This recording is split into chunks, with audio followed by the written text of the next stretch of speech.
All right, what's up, y'all? So today we're going to talk about combining forward-facing sonar when using a jerkbait. Now, with Active Target 2 and all this forward-facing stuff, you can get out deeper and find suspended fish that nobody else is fishing for, or really that, back in the day, we never even knew those fish were out there. Nobody was really targeting them. So it's a cool way to fish. The other day, I was out in the water a few days ago. It was super cold. It was probably in the 30s, which if you live in Louisiana, that's pretty cold. I caught this 5-pounder. He was probably only about 3 or 4 foot under the surface.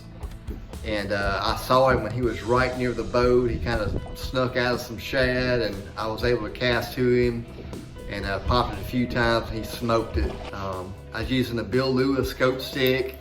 Like the 120 size the best. This is a suspended model.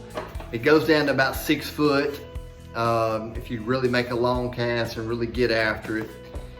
If you can find one that is up high, throw your jerkbait past him, and you kind of got to use your Active Target 2 to tell which way the fish is swimming. Oh, there we go. Bill Lewis Scope Stik. Rance Active Target 2. Good combination. So if you can see that, okay, this fish is 40 foot out there, he's moving to the right, you can kind of lead him and snap that bait down and get it right above his head. You don't ever want the jerkbait to get eye level with him. For some reason that spooks them. It just kind of turns them off. They kind of, I'm not saying you won't catch one like that, but if I saw what I thought was a 7-pounder out there, I would make sure that I threw past him, but I'm not going to throw so far where my bait gets down eye level with him or even gets below him. That's no good. So one more thing I want to add, when you're snapping that jerkbait, it's important to jerk it and point the rod back at the lure, okay?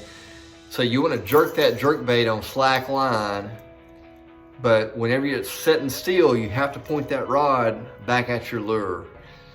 If I jerk that rod and I'm kind of pulling at it, or I don't have enough slack in my line, then that bait is never really going to be sitting still, and the fish just don't like that. They like for that really erratic action and then it to sit perfectly still. And so you can accomplish that by pointing the rod back at your bait while it's sitting. When putting in your screen time, you'll kind of learn how far to throw that bait past the fish. You gotta have your settings on your Active Target 2 set up to where you can really see your bait very well. I run my noise rejection on off.